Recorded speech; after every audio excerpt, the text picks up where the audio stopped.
We remain steadfast in our commitment in delivering local news that matters, stories that inspire, enriching the lives of Filipinos in the Philippines and across the globe. This is your GMA Regional TV. Buong puso para sa Pilipino.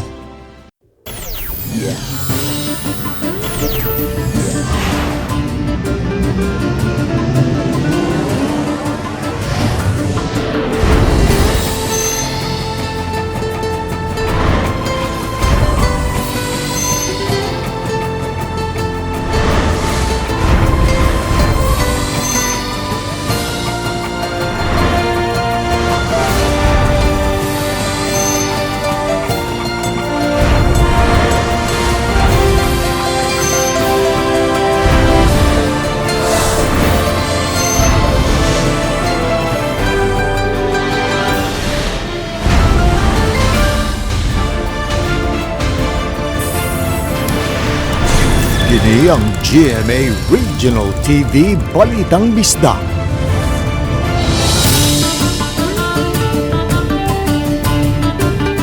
Mayong hapon, kini ang inyong GMA Regional TV Balitang Bisdak, ang bugtong kasaligan, kasandigan o kadangpan sa mga Bisaya. Ako si Alan Domingo. Nga maghatod sa labing dako og mga nagunang balita nga mahinungdanon sa Central ug Eastern Visayas. Live din sa GMA Complex sa Dakbayan sa Sugbo. Ako si Cecil Kibod Castro.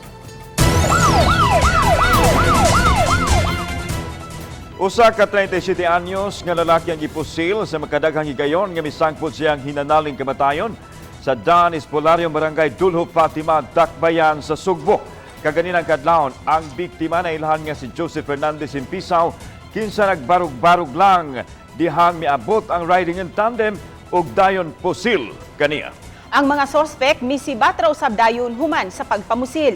Personal nga panagbangi ang gitanaw sa kapulisan nga motibo sa krimen, sanglit wa sila'y natala nga record sa maong biktima. Wa usab kini maapil sa listahan sa illegal nga drogas. Samtang usa ka menor de edad ang natapsingan sa bala apan anaa ra kini sa luwas nga kahimtang.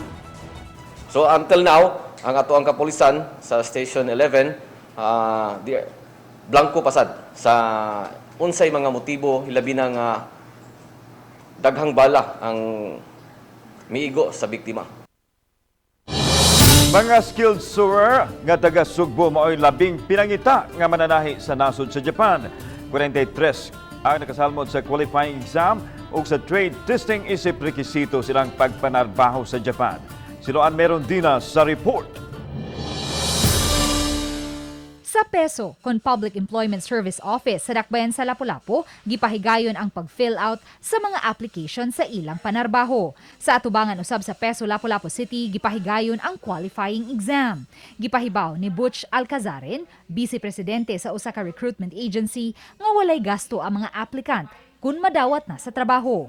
Mugasto hinuon ang mga applicant sa ilang medical exam nga laing requirement kun madawat na sila sa trabaho.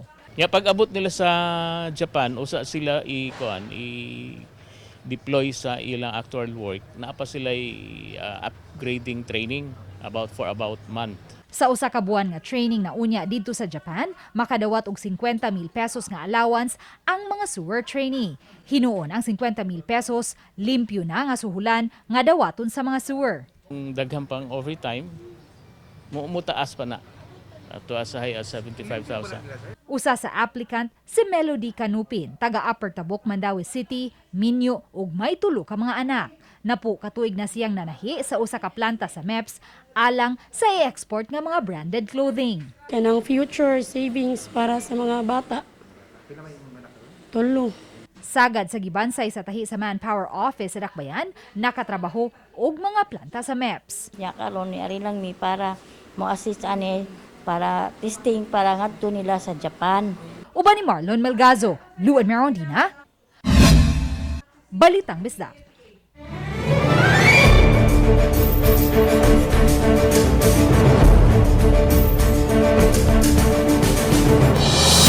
Nunod sa nagpadayong pandemya, City Community Campaign Committee giumon sa Dakbayan sa Talisay aron pagmonitor sa kalihukan sa pagpangampanya.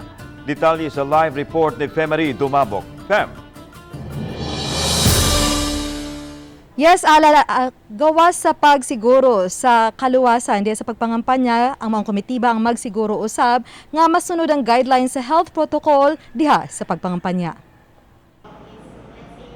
Gahapon nagkatapok ang Talisay City Election Officer, Talisay City DILG Officer, Talisay City Health Officer ug Pangulo sa Talisay City Police Office ug sa AFP. Kini aron umulod og pag-activate sa City Comelec Campaign Committee nga langkuban sa mga 5 ka mga ahensya. Nunot niini, gipaybaw na daan ni Attorney Ana Flor Guhilde, Talisay City Election Officer, ang mga kandidato nga alang unya sa ilang mga campaign activities, kinahanglang mukuha sila og permit, dili lang sa LGU, kundi lakip na sa maong komitiba. Bisan ang mga house-to-house campaign, kinahanglang mukuha og permit sa maong committee. To-inform us nga naa sila upcoming event, no? And then that they will comply with the safety guidelines, minimum public health standards, and then after the event, within 3 days, mo submit sila affidavit of compliance nga ni comply gid sila. Dili siya ipahunong naalay team, monitoring team, nga mo check, mo monitor, then upon the direction ni Attorney Guhilde as the chairman, mag-submit lang ni og monitoring report. Ubos sa COMELEC Resolution number 10732, una kining higayon nga gimugna ang maong komitiba alang sa kalihukan sa piniliay kaya naa pang pandemya. Pero giklaro ni Guhilde nga alang lang kini sa lokal nga mga kandidato maong sa Marso 25 pa sila mosugod pag-monitor. Awhag po nato ang mga barangay kay sila maging maka-observe, no? Especially if musuroy sa ilahang barangay ang mga kandidato. So giawhag po na mo ang DHERT and the officials nga they can observe the conduct of these activities nga kung unsay ilahang observation to report it to COMELEC. Talisay ma'am, nga to ang as I can see it, ang atong mga political candidates are law-abiding man. So unsay guidelines, I think they will follow. So control din nila ang ilang mga supporters. Pahinumdum ni Guhilde nga ang di mosunod nga kandidato mamahimong mareklamo og election offense o posibleng ma-disqualify. Samtang Talisay City Police ni salmot sa province-wide launching sa kapulisan, simbahan ug katawhan alang sa safe and fair election. Samtang alan sa tunga-tungang bahin sa Marso na himuon ang Peace Covenant signing sa mga kandidato sa maong dakbayan. Samtang dungan usab nga himuon ang pagbaklas sa Talisay City Comelec sa tanang mga illegal campaign posters sa national ug local humana sa Marso 25. Alan? Daghang salamat, Femery Dumabok. Kutay sa mga pagpangandam gipahigayon sa Mandawi City Police Office aron masiguro ang luwas ug malinaw nga eleksyon karong Mayo. Kagahapong adlaw nakapahigayon na sa final coordinating meeting alang sa paglusad sa kasimbayahan kun kawani, simbahan ug pamayanan. Gawa sa PNP langkuban kini sa ubang ahensya sa kagamhanan sama sa DILG, BJMP, AFP, Coast Guard, BFP, COMELEC ug sa nakalain-laing sekta sa simbahan. Ilusad ang kasimbayahan sa Marso 1, samtang sa Marso 22 usab, ipahigayon sa Mandawi City Police Office ang covenant signing, nga gipaabot nga tambungan sa nagkalain-laing mga kandidato. Ipadayon gihapon sa Cebu City Police Office ang Oplan Bulabog isip pagbadlong sa mga tao nga dili mutuman sa minimum health protocols. Sugod kagahapon, giluagan na ang restriction sa syudad sa Sugbo. Human gilagdaan ni Cebu City Mayor Mike Rama ang Oplan Kagawasan. Ang naasoyng kamanduan nagbukas sa mga establishmento nga pwede nang makasud ang tanang tao, mabata man o hamtong, mabakunado man o dili. Gitangtang na usab ang curfew gawas lang sa mga minor de edad nga nalatid na sa ordinansa sa dakbayan. Samtang gipadayag ni Police Colonel Wilbert Parilla nga padayon ang pagbantay sa kapulisan sa kalihukan sa mga tao sa syudad. Kini aron masiguro gayud nga dili malapas ang minimum health protocols. Wa may kausaban, only lang dili na lang nato wala na tamang apprehend kay sa especially sa curfew. So ang ato ang gi-focus ron is more on the implementation sa curfew sa mga minors. And more on police presence sa kadalanan.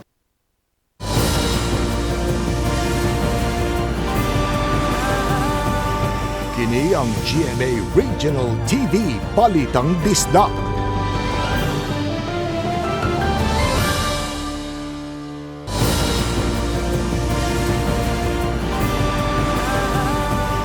Kini ang GMA Regional TV Balitang Disda. Paday misaka ang presyo sa lana ug mosamot pa tungod sa kagubotan sa Ukraine ug Russia. Layo man taapan dako gyapon kini og epekto sa atoa. Sama na lang sa mga nanginabuhi og pagkaon nga wala na mo gamit og LPG aron dili mabuthan sa kamahal sa presyo niini. Ano ang report? Dinhi sa tabo sa banay sa Dakbayan sa Sugbo madali sa paghapit sa mga tao nga mangaon kay gawas nga lami. Pangmasa pagyud ang presyo. Apan, mitiyabaw na karon ang mga manindahay sa sitwasyon. Tungod sa padayong pagsaka sa presyo sa LPG, wa na mo gamit niini ang mga nanindag pagkaon diri sa tabo sa banay sa Cebu City. Inay kahoy o uling ang ilahang gigamit sa pagluto. Sa presyo sab aron dili madak-an ang ilahang mga suki, diskarte ang ilahang gigamit. Si Rara Maninggo, may balanse sa presyo o sa ilang gasto aron dili mabatyagan sa mga customer. Wala niya pa aumentuhi ang presyo sa ilang pagkaon apan gi-adjust lang ang gidak-on sa hiwa sama sa linat ang baka nga tag 40 pesos ang serving apan party lang sa unod ang ihatag kay pakapinan lang kuno og unlimited nga sabaw. Mahimo ra usab nga tunga lang sa serving ang paliton sa mga customer.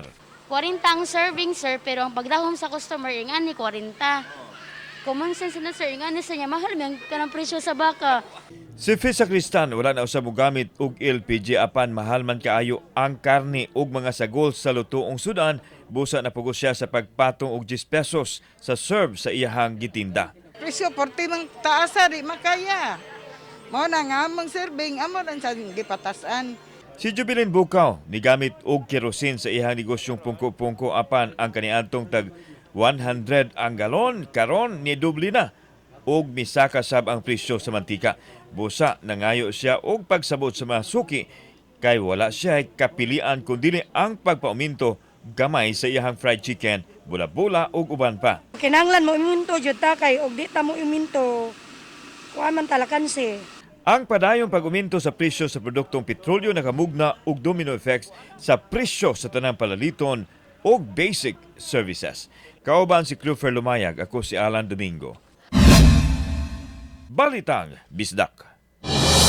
Gipangandaman sa Talisay City Business Licensing Office ang posibleng pagdagsa sa mga mo-renew sa business permit karong Lunes nga maoy katapusang adlaw. Ano ang report ni Femery Dumabo? Karong Lunes, Pebrero 28 na lang kutubang one-stop shop sa business permit renewal. Kinihuman lugwaye sa konseho sa Dakbayan ug usa ka buwan. Sugod sa Marso 1, pahamtanga na og multa ang wala pa makarenew. Mato ni Mary Jane Enrile, Pangulo sa Talisay City Business and Licensing Office, nga doon na 3,000 ka mga negosyante ang nakaparenew na. Sa miaging tuig, kapin sa 5,000 ang natalang negosyo sa Dakbayan. Nakakolekta na usab og 138,000 pesos ang Dakbayan. Mo-impose na ta og penalty nga 25% kung mulapas na sila sa deadline nga which is February 28. Atong target 220 million ang atong target karong tuiga. Bisan kun kapin katunga pa lang sa mga negosyante sa Talisay ang nakaparenew na sa ilang business permit, ang one-stop shop di nalugayan pa. Hinungdan nga gipanantawan ng daan nga dagsaan sa mga muapa sa business renewal karong Lunes. We have enough personnel nga mo-assess sa atong mga businessmen para makabayad sila on time sa buhis, ma'am. Tanawon lang jud nato, ma'am, pero kung nanna sila diri sa kanang kuan, ma'am, sa venue mo extend jud ta beyond 5 o'clock. Usa si Alice Concepcion nga milinya aron bayran ang buhis sa ilang spa. Kani last year, murag higher pa sila ilang sales. Karon murag nibaba naman. Pero bisan pa man. Pero naara gyapon sila ikuan. Pero sa inadlaw nila may narang naiduha tulo. Sa Marso 1, susihon na og sugod sa licensing office sa mga establishmento kung naka-renew na ba sila sa ilang business permit. Uban ni Jun Sulon, ako si Femery Dumabok. Balitang Bisdak. Tigpamaba sa simbahan Katoliko sa Sugbo subling mitataw nga dili mahitabo nga mopaluyo ang simbahan ug mga kandidato. Siloan Merondina sa report. Sa politikanhong kalihukan sa nagpapili sa nasudnong piniliay, pipila sa mga alagad sa simbahan nakitaan nga misalmot sa kalihukan. Subling gipasabot ni Monsignor Joseph Tan, Archdiocesan Media Liaison Officer, nga walay opisyal nga kandidato nga paluyuhan ang simbahan. Kung nahitabo man nga adunay mga pari o mga madre nga nagpadayag sa ilang gustong paluyuhan, personal nila kining baruganan ug way labot niini ang simbahang Katoliko. Gani makakita mo doon mga pari nga pro aning tawhana, doon mga pari nga pro atong tawhana, but never to speak of it in the name of the Catholic Church. Midugang si Tan nga bisan siya adunay nagustuhang kandidato apan dili na niya kini mamahimong ipadayag samtang nagsaulog sa misa. Church and state division is a division based on competence. Ang competence sa simbahan is to form consciences. Therefore, it must not make political statements. Daan ang gipahibaw ni Arsobispo sa Sugbo Jose Palma nga dili mamahimong gamiton sa kaparian ang pulpito sa wali aron ipadayag ang mga kandidato nga ilang nagustuhan. Uban ni Cleofer Lumayag, Luan Merondina, Balitang Bisdak. Mga batan-o nagkatapok sa atubangang bahin sa Cebu Provincial Capitol. Bit-bit ang placards, diin nasulat ang ilang mga sentimento nga ilang gipadayag atol sa paghandom sa EDSA Revolution. Bisan og wala na sila kaabot sa panahon nga gipatuman ang balaod militar hangtod na sa pagkahitabo sa people power. Gipangandoy nila nga dili malubong sa kalimot ang mithi sa bloodless revolution. Sinugdanan pa kuno kini sa sunod-sunod nilang pagsaba-saba aron mabati ang ilang mga sentimento. Wala hinuon magdugay ang ilang protesta ug mibiya ra usab sila dayon human sa hamubo nga programa. Samtang gipadayag ni Police Lieutenant Colonel Wilbert Parilla nga malinaw ng dakbayan ug wala makamugna og kasamok ang maong protesta. Magpahigayon mi og lain-lain sad nga mga forma, dili lang kaning solidarity action or walk for good governance and democracy. Magbuhat sa tawo ni kalain-laing forma ng mga creative means sama sa pagbuhat og mga film showing, ng mga voters education. With regards to health protocol, wearing of mask and then physical distancing.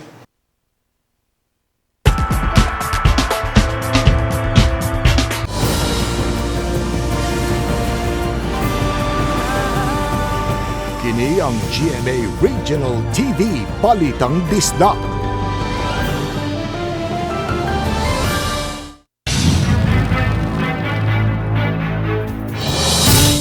Dakong sunog ang migo sa Sitio Palsi, Barangay Sambag 2, Dakbayan sa Sugbo.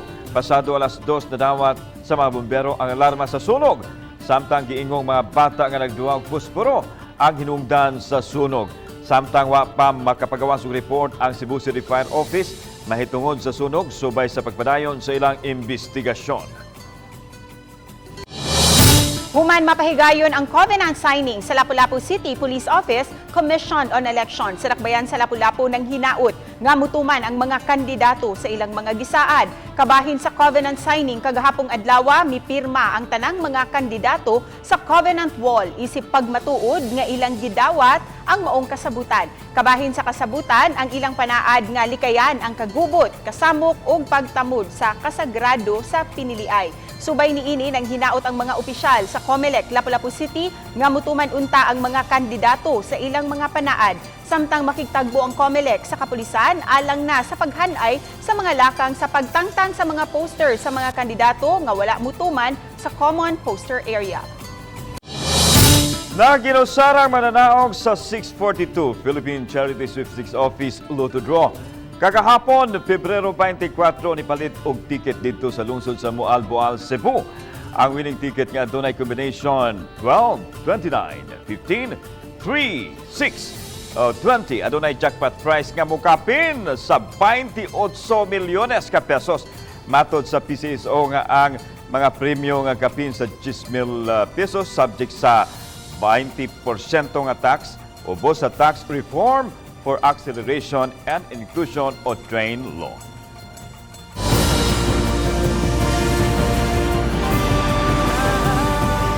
Kini ang GMA Regional TV Balitang Bisdak.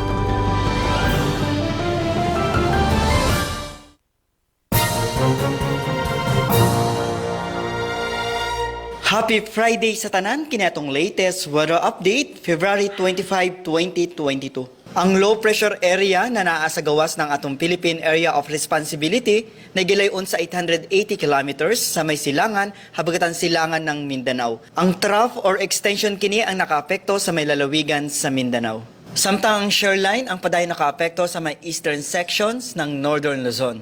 Ang weather conditions sa tibuok Visayas, Palawan kasamang Kalayaan Islands ug ang Occidental Mindoro makasinati generally for weather gawas ini na yung mga patak-patak na mga pag-uwan ug kini ma-localize na mga pagpanugdog og kilat. Padayon ta mag-monitor sa atong mag-i-issue ng mga thunderstorm advisories. Para sa atong mga dugang detalye, bisitaha atong mga official social media accounts. Kini si Jomer Eclarino gikan diri sa DOST Pag-asa Mactan. Happy weekend ug keep safe everyone. Pagpamakuna sa mga bata ng edad og 5 ngadto sa 11 anyos wa pa makasugod sa dakbayan sa Toledo.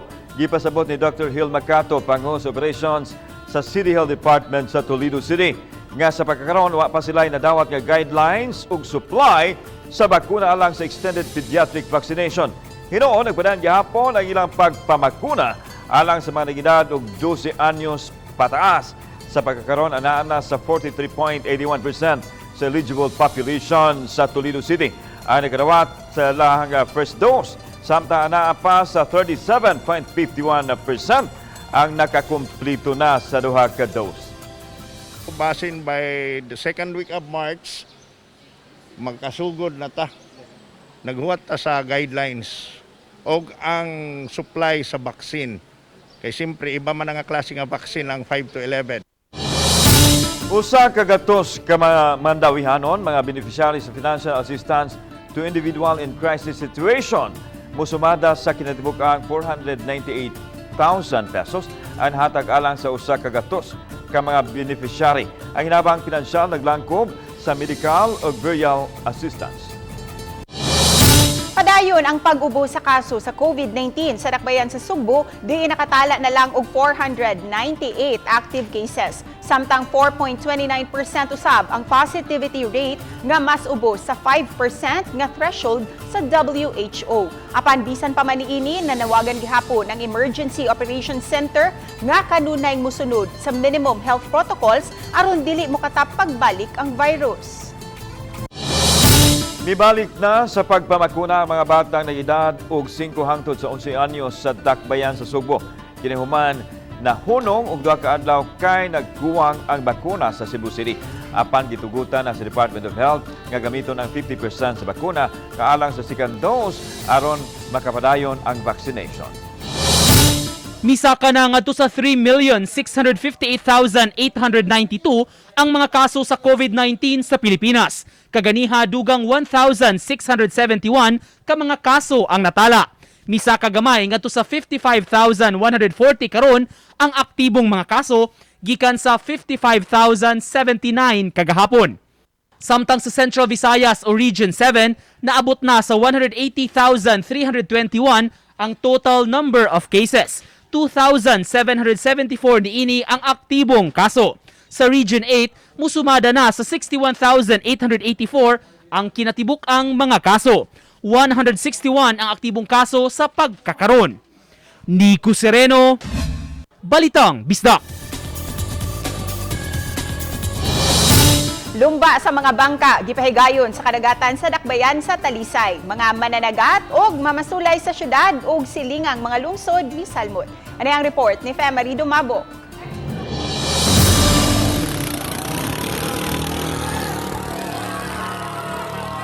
Nakapahugyaw sa barangay Puo kining lumba sa mga motorbangka diha sa ilang kadagatan. Apan di lang taga-Talisay ang nisalmot kay naglakip kini sa mga mananagat gikan sa silingang lungsod ingon man sa Bohol, Leyte ug bisan sa Cagayan de Oro. 28 ka mga bangka ang naglumba. Sa buntag ang elimination round ug pagkahapon gihimo ang final round. Ang kalihukan kabahin sa kasaulugan sa kapistahan sa patron sa barangay nga si San Pedro. Kasagaran diri sa amo mamasulay man niya mga gagmay og sakayan so para leisure sa nila, maglumba-lumba man sila. Mao na itumong nako nga ma-promote dire kay sa tibuok Talisay. Mao rin nindot og beach dinina nabilin. Alang nining 11 anyos na nga mamasulay sa barangay Puok, ang lumba sa bangka mihatag kanilang mga mananagat og dungog og nagsilbing paugnat sa kusog. Nalingaw ko nga nabalik ang lumba sa Puok ba. Nindot kay ang tao malingaw daghan kayo. Ang Puok may unang barangay sa dakbayan nga nakapahigayon og maong kalihukan atol sa kapistahan nga gisalmutan og gisaksihan sa daghang mga tao taliwa sa pandemya. Natumong pagyud kini sa ika-36 ka tuig nga kasumaran sa EDSA Revolution moong daghang mga tawo. Nindot kayo no nga natumong siya sa EDSA Revolution kay it's a way pod nga nagpakita nga kita nakagawas na ta gikan sa hulga sa pandemic, no. It's a little way nga napakita nato nga na-express atong freedom. Pag go towards the new normal, hinahinay gyapon, so naagyapon na to mga minimum health protocols. Uba ni Jun Solon, ako si Femery Dumabok. Balitang Bisdak.